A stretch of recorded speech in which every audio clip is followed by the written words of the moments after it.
കോഴിക്കോട് എലത്തൂരിലെ യുവതിയുടെ മരണം ആത്മഹത്യയല്ല കൊലപാതകമെന്ന് പോലീസ്. നാടിനെ ആകെ ഞെട്ടിച്ച അരുങ്കൊലയുടെ പ്രാഥമിക അന്വേഷണത്തിൽ തന്നെ ഞെട്ടിക്കുന്ന സംഭവ വികാസങ്ങളാണ് ചുരുളഴിഞ്ഞു വരുന്നത്.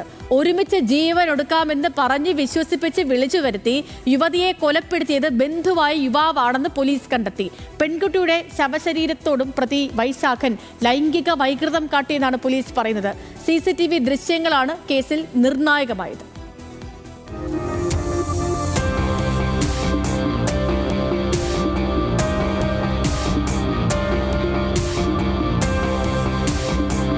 ഒന്നിച്ച് ജീവിക്കാൻ പറ്റില്ലെങ്കിൽ നമുക്ക് ഒന്നിച്ച് മരിക്കാം. ഇത് പറഞ്ഞാണ് പ്രതി ഭാര്യ സഹോദരിയെ വർക്ക്ഷോപ്പിലേക്ക് വിളിച്ചു വരുത്തിയത്. വർക്ക്ഷോപ്പിൽ എത്തിയപ്പോൾ തന്നെ മയക്ക് ഗുളികകൾ കലക്കിയ ജ്യൂസ് യുവതിക്ക് കുടിക്കാൻ കൊടുത്തു. അപ്പോൾ മുതൽ യുവതി അർദ്ധമയക്കത്തിലായി. ഒരുമിച്ച് തൂങ്ങി മരിക്കാമെന്ന് യുവാവ് പറഞ്ഞു. അതോടെ സ്റ്റൂളിൽ കയറി യുവതി കഴുത്തിൽ കുരുക്കിട്ടു. പെട്ടെന്ന് യുവാവ് കാലുകൊണ്ട് ആ സ്റ്റൂൾ തട്ടിത്തെറിപ്പിച്ചു. യുവതി കയറിൽ കിടന്ന് പിടഞ്ഞു. ആ ഘട്ടത്തിലും യുവതിയെ ലൈംഗിക അതിക്രമത്തിന് ഇരയാക്കി. പിന്നെ കയറഴിച്ച് നിലത്ത് കിടത്തിയ ശേഷം മൃതദേഹത്തോടും ലൈംഗിക വൈകൃതം കാട്ടി.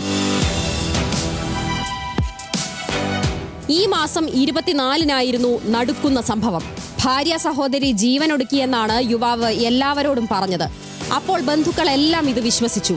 പക്ഷേ പോസ്റ്റ്മോർട്ടം റിപ്പോർട്ട് പുറത്തു വന്നതോടെ എല്ലാം തകിടം മറിഞ്ഞു. യുവതിയുടെ ശരീരത്തിൽ അതിക്രമത്തിന്റെ അടയാളങ്ങളുണ്ടായിരുന്നു. സ്വാഭാവിക ആത്മഹത്യയുടെ ലക്ഷണങ്ങളല്ലായിരുന്നു ശരീരത്തിൽ. ഈ സൂചനകളെ തുടർന്ന് പോലീസ് അന്വേഷണം തുടങ്ങി. വർക്ക്ഷോപ്പിലെ CCTV ദൃശ്യങ്ങളാണ് നിർണായകമായത്. ഇരുവരും ഒരുമിച്ച് വരുന്നതിന്റെ ദൃശ്യങ്ങളുണ്ടായിരുന്നു. അല്പം സംഭാഷണ ശകലവും. പോലീസ് യുവാവിനെ കസ്റ്റഡിയിലെടുത്ത് ചോദ്യം ചെയ്തപ്പോൾ കൊടും ക്രൂരതയുടെ ചുരുളഴിഞ്ഞു.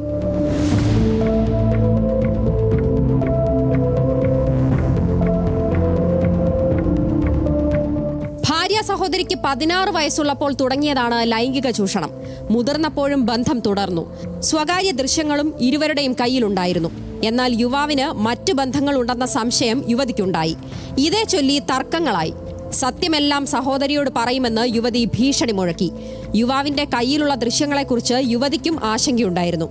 ഈ തർക്കങ്ങളാണ് അരും കൊലയിലേക്ക് നയിച്ചത്.